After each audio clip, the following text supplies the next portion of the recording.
Johnny, Quadcopter 101 here, and what I got for you today should be actually pretty cool. Some of my viewers have requested from my flights of the Bugs 3 to do another flight of the Bugs 3. This time, this is the MJX RC Bugs 3. This time they said, why not throw a FPV camera onto it? And I said to myself, yeah, sure, why not? Very simple to do. You know, they're right these days. Before I would have, the way I would have done it is I would have attached a FPV transmitter, a cheap FPV transmitter, to one of my cameras via a USB port and power it off of the balance plug on the quadcopter's battery. But that is quite complicated to do. These days, they have these new all-in-one FPV cameras available. They're low cost. They cost us almost as much as the transmitter, the old style transmitters. It's very easy to do if you can figure out a simple way to slap it on. The way I did it, this is an MCO2, or actually MCO1 transmitter, FPV camera transmitter that I got from Ishin, from Banggood actually. But it's very simple to do. If you can figure a way to slap it on there, all you need to do is power it. Run the cable into the balance plug of the battery, and away you go. You know, it's transmitting on FPV frequencies. The way I did this again was I put a little bit of putty there to level out a platform. I put a piece of cardboard to level the camera onto that platform, and then I took a Velcro strap and put some Velcro on the quadcopter and then strapped it down, and then I ran some rubber band around that to hold that strap in place and hold the camera securely in place inside that strap. And hopefully that should work very well. Additionally, today I will be also including my 808 keychain camera as usual to get us some high definition video, but I'll also try to record video directly from the camera using my VRD2 goggles. So all in all, this should be a great flight. Let's give it a try and see how it performs. Hope you enjoy this flight. Okay, we're ready to go. I got my quadcopter over there to be safe. Just put it out of way. Don't go over there, hon. We're going to stay over here. And here we go. I got my goggles on. It's transmitting, turning on the transmitter, and binding it to the quadcopter. And selecting unlock. The motors are running. And let me figure out which one was the rate key again. It's the one on the left. We're going to start out in low rate and taking to the air. And I do have good signal from this. Now, this is only a 25 milliwatt transmitter, so I can't go too far. But with that in mind, let's give it a shot here. It's actually a pretty darn good picture I got here that I'm seeing in low rate. Let's go a little bit faster and try something. Ready, set. Whoa, that was cool. Let's try it again. Coming back, getting some speed on it. Whoa, that's fun. Doing some flips and rolls. That was with rolls. I am kind of high here. And a flip. Now let's take it to a higher rate. Let me make sure I did press the right button on that. Put it in high rate. Yeah, that should be high rate. So let's take it up and give it a little more speed here. Okay, that should be high rate there.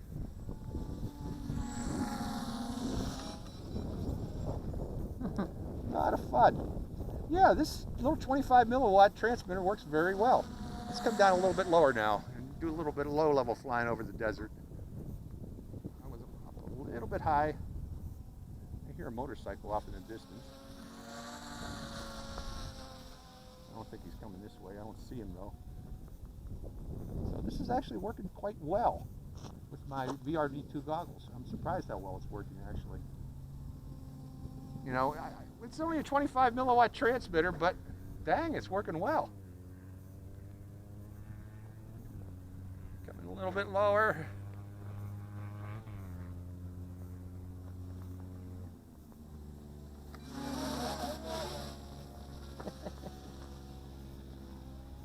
The rolls.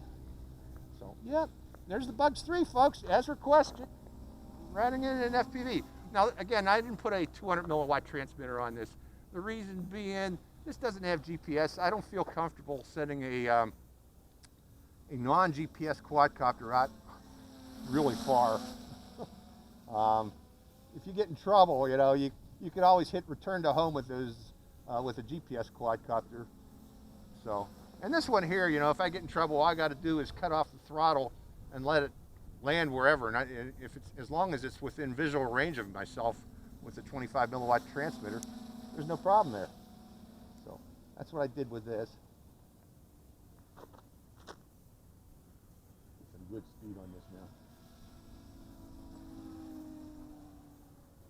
Yeah. You know, that's why, again, only 25 milliwatt on this today. And also another reason is the MCO1 camera is actually a very nice, produces an actually very nice quality picture as compared to some of the other all-in-one cameras.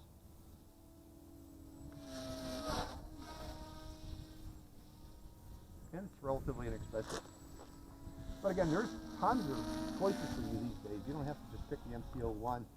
I can name at least a half dozen all-in-one cameras that are available these days for this quadcopter. It's just one of them. Again, there are 200 milliwatt versions out there. Another reason I don't like the 200 milliwatt versions is, you know, that's a lot of power in a small package. And because of that, they can get very hot, the 200 milliwatt ones, as compared to these little 25 milliwatts. Little 25 milliwatts don't get hot at all. They get maybe slightly warm to the touch, but the 200 milliwatts, yeah, they'll burn you. They might even melt your attachment points, whatever you're using for attachments. So, okay, I think I've demonstrated this enough, but I'm having fun doing this, so I'm taking my time before I land it. And this thing has a relatively long flight time. Okay, I'm hearing the beep. I better bring it back to us. Oh no, I was actually probably close to the end of the range of this. Not beeping now. It was warning me I was reaching the edge of the range, control range of this quadcopter. That's pretty cool. But I think I'm going to land it now instead of waiting until the last minute. So let's bring it in. Nice and slow. A little closer. Let's see how close I can get without hitting us. I don't want to hit us. So, all in all, this worked great today. Wow. Why, thank you. I was impressed with that landing myself. Okay, let me turn off the video on this thing. I got to select AV2, camera off on that one, and taking the goggles. Oh, I got to lock that too. Hold it down to lock it. There we go. And it is locked. And thank you, hon.